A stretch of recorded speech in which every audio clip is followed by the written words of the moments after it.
सारे राजे करतात त्याप्रमाणेच माझ्या कर्तव्य करताय पण मी कुठा कमी करतोय त्यावेळी त्यांच्या मनातून सतत बाहेर पडले राजे सोमेश्वर हे स्वर्गाच्या ठिकाणी आपलं केवळ अस्तित्व प्रस्थापित करून राहिले पण त्यानंतर मात्र या पृथ्वीवर इतरत्र क्षत्रियांच्या वादी असणारा तो घराणा तो शास्त्रेपणा तुमच्या वंशात जेव्हाकडून घडला नाही तेव्हा असं काहीतरी घडलं या विश्वात तुमची कीर्ती प्रस्थापित होऊन त्याला राजा या नावापुढे सारे जण झुकतील यावेळीच मनाचा निग्रह केला काय असा अकल्पित आमच्या हातून घडेल काय असं घडेल आमच्या हातून घडेल त्यावेळी त्या मंत्रिमंडळाने सूचित केलं राजे चला चला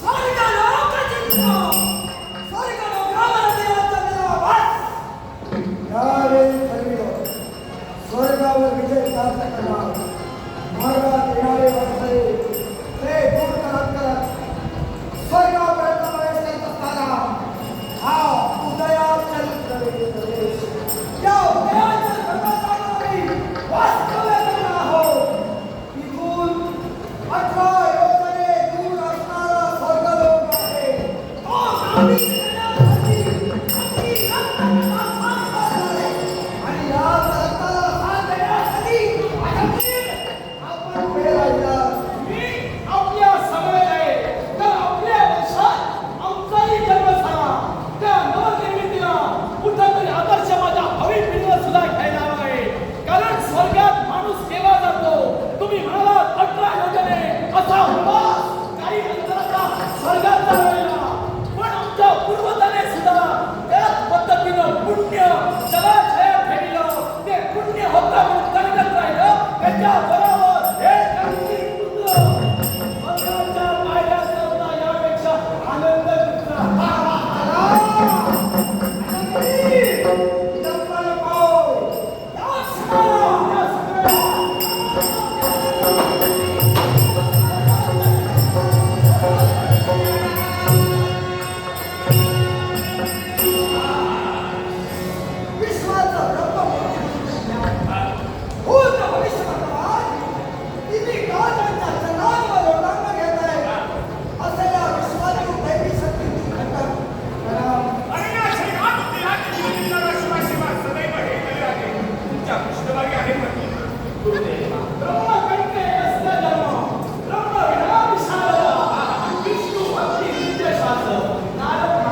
होत आहे.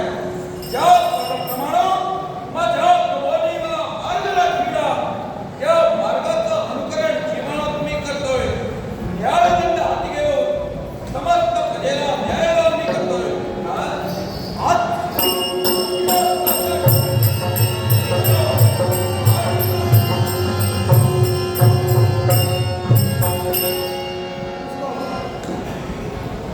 आमचे गुरुवर्य कैलासवासी नटश्रेष्ठ लोकराजा सुधीरजी कलिंगड यांच्या आठवणी प्रित्यर्थ त्यांचे चाहते आणि दशरथा नाट्यप्रेमी आमचे मित्र सन्माननीय तेजस नाईक यांकडून कलेचं कौतुक करण्यासाठी नाट्यकला प्राप्त झाले. तेजस नाईक यांचे आभार तसेच तेजस नाईक यांनी लोकराजा सुधीरजी कलिंगड यांच्या आठवणी प्रित्यर्थ एक लंकारगीत सादर व्हावं यासाठी आमचे हार्मोनियम वादक पप्पू गाडगावकर यांच्याकडे पाठवून दिले. पप्पू गाडगावकर यांच्या वतीने हस्तिनापुरात पावलं पडली. प्रवेश करीत असताना माझे आप्त या निर्णयानं व्यापून आमच्याकडे पाहू लागले. साऱ्यांना आश्वासन दिलं होतं, पण राजगादीवर ज्याला राजा म्हणून बसविलं अर्थात त्यांची पात्रता आहे. आता पात्रता आहे की नाही हे मला पुढे गेल्यानंतरच कळलं. सुशेणवाला यावं स्वागत आहे. हस्तिनापुराचा राजकर्ता आपलं स्वागत करतोय. हस्तिनापुराचा राजकर्ता म्हणे सुशेणवाला स्वागत करतोय. काय हो, काय ते? पहिल्यांदा जरा तुमची परीक्षा म्हटला तरी चालेल. तुम्ही स्वतःहून झालेले राजे की बनविलेले बनावट राजे? राजा बनविला जातो त्याच्या मस्तकी राजकरी चर्चित करून त्याचा राज्याभिषेक केला जातो. अर्थात राजा तुम्ही स्वतः बनत नसतो. विश्वाच्या ठिकाणी राजे बनविले जातात. अर्थात तो हस्तिनापुराचा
दिला. अत्रि ऋषींनी सोम ऋषींना जन्म दिला. सोम ऋषींनी आपल्या केवळ इच्छेला अनुसरून इतरत्र क्षत्रियाप्रमाणे आपलं राज्य असावं, आपण देखील क्षत्रिय धर्म स्वीकारावा म्हणून जे राज्य स्थापन केलं ते हे हस्तिनापूर. त्यांना केवळ या हस्तिनापुराचे शासक म्हणून सोम ऋषींचे राजे सोमेश्वर झाले. राजे सोमेश्वर यांचं लग्न निर्माल्य देशीचे राजे निर्माल्य यांची कन्या पद्मावती यांच्याशी झालं. त्यापासून जन्माला आलेली संतती म्हणजेच बुध, या बुधांचा विवाह चक्रपर्वत नगरीचे राजे सुबुध यांची कन्या चंद्रपुतळी हिच्याशी झालं. या दोघांपासून जी संतती जन्माला आली ती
घुसघुस घालत गेला. तेव्हा ऐका, या हस्तिनापुराचा इतिहास ऐका. हस्तिनापुराची स्थापना कशी झाली?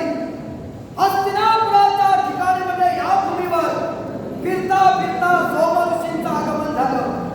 इतर क्षत्रियाप्रमाणे क्षत्रिय धर्म व्हावा म्हणून इच्छा निर्माण झाली. ती देखील कशी? तर एक गजराज म्हणजे हत्ती. या ठिकाणी असणाऱ्या वटवृक्षाच्या वरती एका घरट्यात वास्तव्य करणारा एक कपोत पक्षी.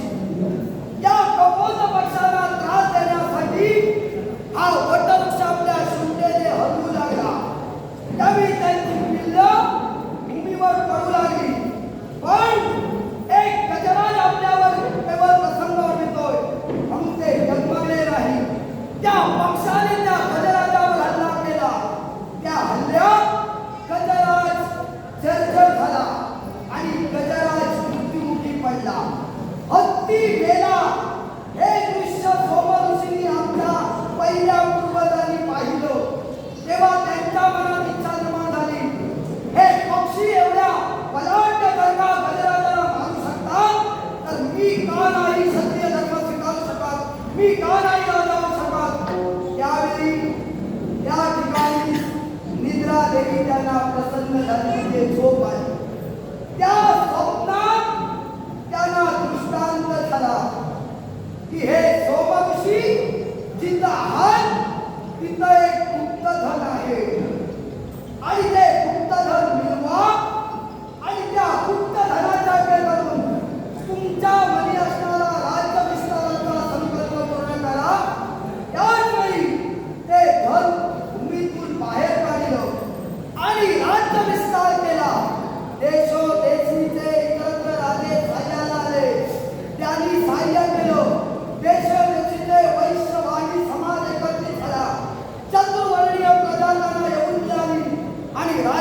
बाबा गोलतकर, नाट्यप्रेमी बाबा गोलतकर यांनी पाठविले त्यांचे आभार मानतो.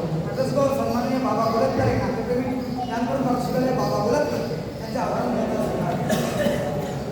अजमेर पराक्रम आमचे पाहिलेस, पण काय आहे तात्यांना वाटलं होतं सत्ता त्यांची आली की कायमची. कशी सत्ता कायमची ठेवणारी आम्ही नव्हे, कारण त्या नरराजांनी स्वर्ग जिंकण्याची आशा मनात ठेवली. ते यांच्यासारख्यांना घाबरणारे नव्हे. आमचं राज्य आम्हाला मिळालं. पण माझी इच्छा स्वर्ग जिंकण्याची आहे. ती मला पूर्ण करायचीच होती. पण राजकार्याला माझा पक्षात राजा म्हणून कुठेतरी तरुण पिढीला तरुणता राजकारला हवा आणि त्याची नियुक्ती आम्ही केली. आणि तो कोण असेल तर सुरत आणि लीलावती यांचा पुत्र अजमेर. आपल्या आशीर्वादाच्या छायेखाली हस्तिनापूरचा कारभार योग्यरित्याच सांभाळी. मग शुभमुहूर्त शुभ वेळ पाहून राज्याभिषेक केला जाईल. पण हे माझ्या हातात आहे. तुमचा राजाच मला पुन्हा सांभाळण्यासाठी सक्षम आहे. तेव्हा या केवळ अजमेराने या आक्रमणाचं नेतृत्व स्वीकारले.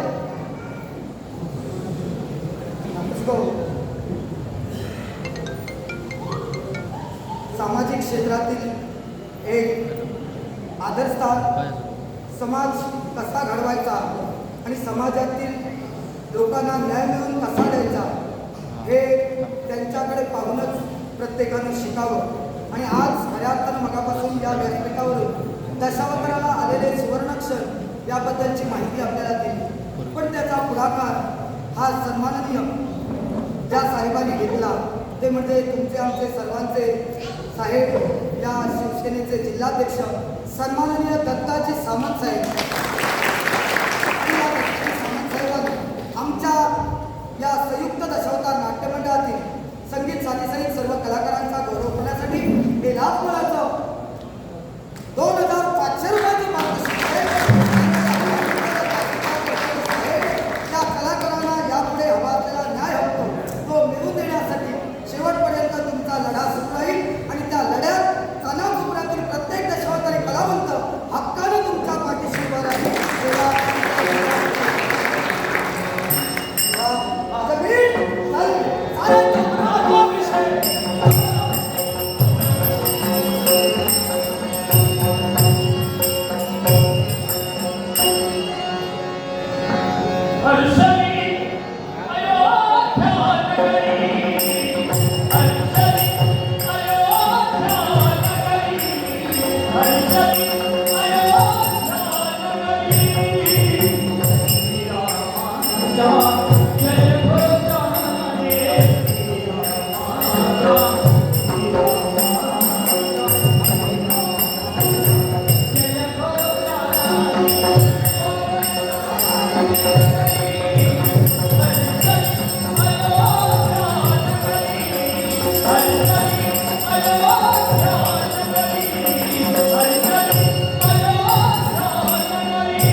हे नादभूषणा, हे नीलकंठा, आपल्या पवित्र राम शतशा पितृदेव, मातृदेव आणि गुरुदेव आणि म्हणूनच मातृ इच्छेसाठी आणि पितृवचनासाठी 14 वर्षाचा खंडर वनवास आमच्या वाट्याला आला. या वनवासात वृक्षाबरोबर असणारी स्मारकी म्हणून आमची वैदेही देवी जानकी आमच्या सोबत वनवासाला बाहेर पडल्या. अंगावरची हळद वाढली नव्हती, पण बंधुप्रेम काय आहे या विश्वात साकार करण्यासाठी आता लक्ष्मण सुद्धा आमच्याबरोबर आले. वनवासाची कालक्रमणा सुरू असताना लंकाविश्रामांचा आगमन आमच्या अनुपस्थितीत देवी जानकींचं चौर्य कर्म झालं. आम्ही वेड्या अवस्थेत भटकू लागलो, वृक्ष पाषाणांना मिठ्यावर लागलो.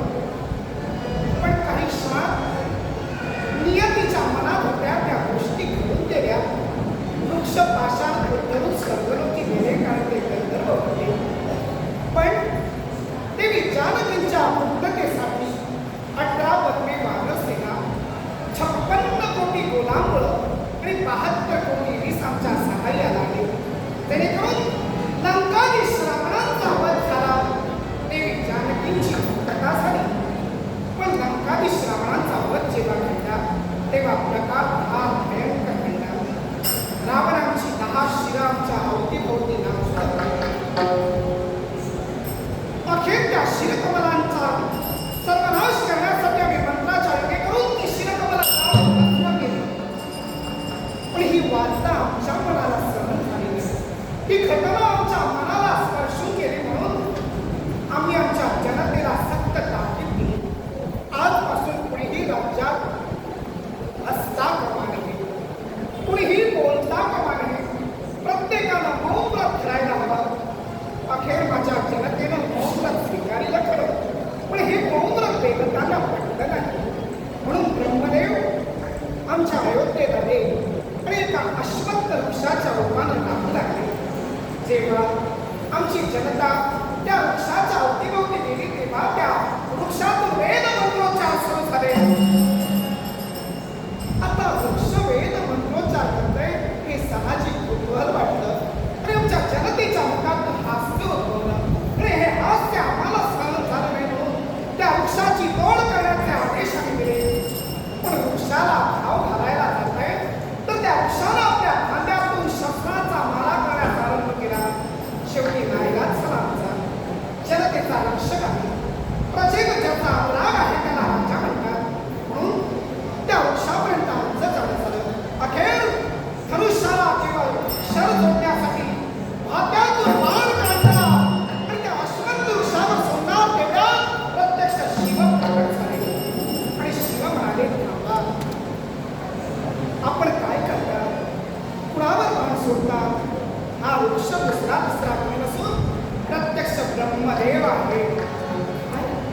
ब्रह्मदेव आणि अश्वत्थ वृक्षाने या अयोध्येत यावे संभ्रम निर्माण झाला. राम, आपण प्रत्येकाला मौन व्रत धारण करायला सांगितलं, म्हणून हे आम्हाला रुचलं नाही. तुमच्या राज्यात सगळीकडे आनंद असायला हवा आणि यासाठीच केवळ या मौन व्रताचं खंडन करण्यासाठी आम्ही केलं.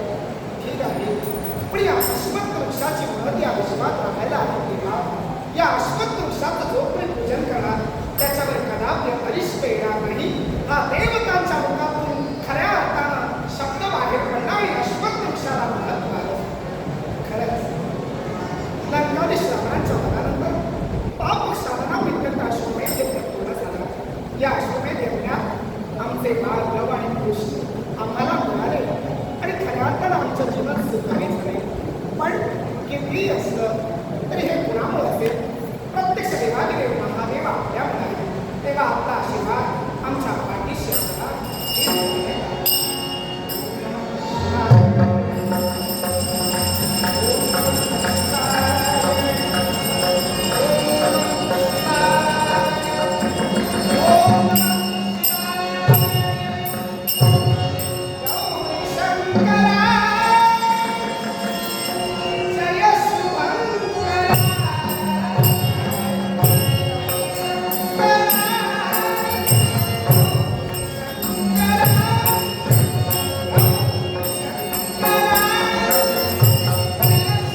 श्री रामचंद्राच्या पुण्याचा जन्म झाला. हो भाग्य. आपण दाताराम सर्वप्रथम लोका गेला श्रीराम अगदी ज्यावेळी आमचा जन्म झाला वाल्मिकी ऋषींच्या आशीर्वादाने बालपण व्यतीत करताना वाल्मिकी ऋषींनी रामायणाचे पाठ आम्हाला केले. रामायणाचं गायन करीत करीत या अयोध्या पुरीपर्यंत आमचं येणं झालं आणि ज्योतीने देशाची आरती आमच्याकडे घडली गेली आणि त्यात आमच्या पिताजींचा आशीर्वाद घेण्यासाठी आज माझी भाऊ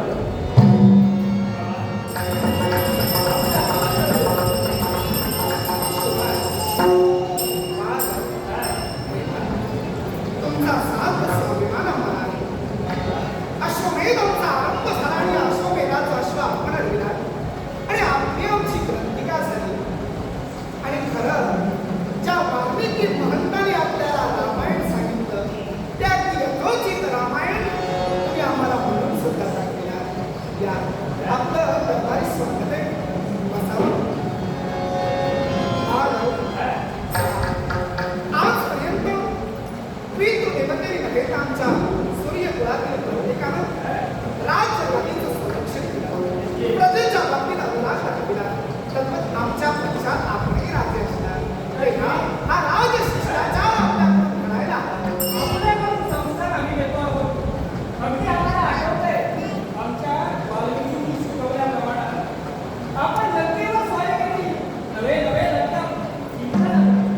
पण ज्यावेळी लंकेच्या अधिष्ठातापदी आपल्याला बसण्याची संधी केली त्यावेळी आपणच काकांना म्हणाला अपि स्वर्गमय लंका नवे लक्ष्मण रोजते जननी जन्मभूमिष्ठ स्वर्गात विवरेल. या जननी जन्मभूमीला मातेप्रमाणे मानणारे आपण आणि आपल्या संस्काराला शाबास. तुझ्या मुखातील या शब्दाला खऱ्या अर्थानं आमच्या मनाचं समाधान झालं.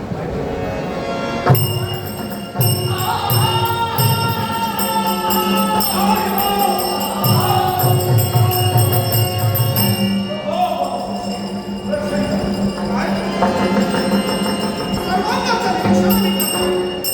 अंग भयभीत भयभंग झालंय. जयच रुद्रावती सांगून जाते. राज शिकड आपल्या मस्तकी केलं. हस्तिनापूरचा अधिकारी आपल्याला बनविलं. मग आपण अशा अवस्थेत इथपर्यंत नको नको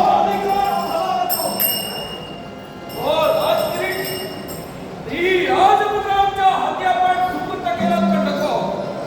तेव्हा त्या राजगिरीला समय आलेलं ते भयानक संकट. हो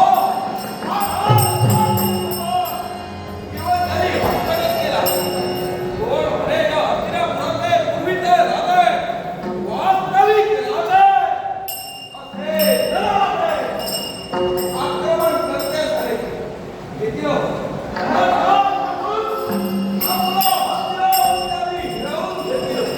सुशेष काय म्हणतात? ज्यांचं अधिराज्य आपल्या हस्तिनापुरावर निर्माण झालं ते म्हणजे आम्ही आहोत. सम्राट आम्ही आहोत. म्हणजे जर का आपल्याला कुठली कैफियत मांडायची असती किंवा कुठलीही तक्रार करायची असती तर ती आमच्याकडे येऊन करायची. सुरू आपल्यावर थेट हल्ला केला आणि जेव्हा हस्तिनापूर आपल्या ताब्यात घेतलंय चिंता नसावी. पुन्हा त्यांच्यावर आक्रमण केलं जाईल. कोण रे सगळ्या हनुमंता?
आहे. मग प्रभू, त्यांच्या सैन्यापेक्षा त्यांना पक्षी पराक्रमी असतील तर आता आमच्या सैन्यात कोण आहे? आहे ना, हे वैद्यदेवा, तसा असेल तसा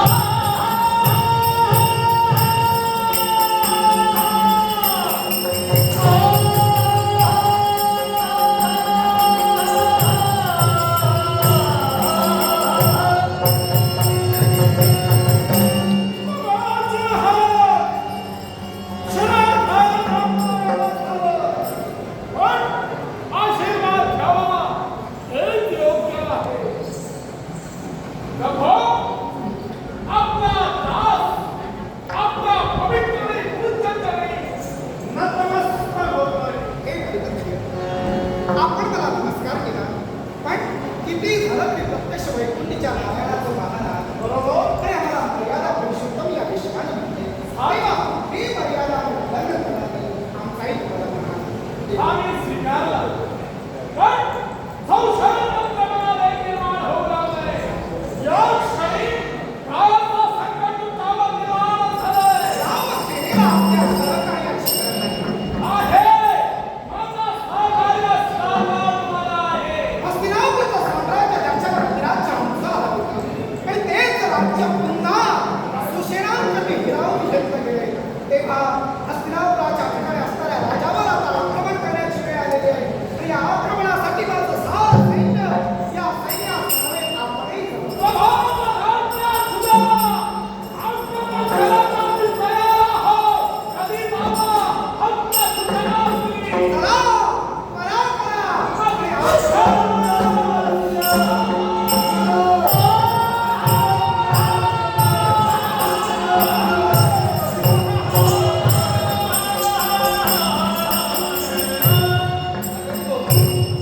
एक अशाने सन्माननीय बाबा दौलतचा मित्र यांनी कलेच्या बहुमूल्य दाखवण्याचं प्रदर्शन केलंय. गणराजांनी वंदन करून दुसऱ्याचा आनंद स्वीकार. आमचे परमित्र नाट्यप्रेमी बाबा बोलतकर यांचं तू माझ्यासाठी बघून पाठवून करायचं. तसंच हर्षणी अयोध्या नगरी या गाण्यासाठी आणि मला बघू धडगावकर यांच्यासाठी पाठवून करायचं. बाबा बोलतकर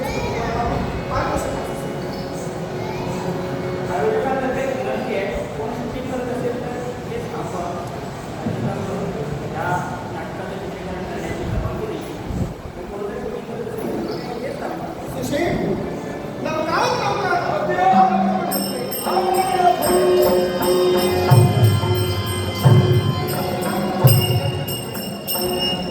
हा प्रकार आणि आपली योग्य उत्तर दिल्याशिवाय आमच्या मनात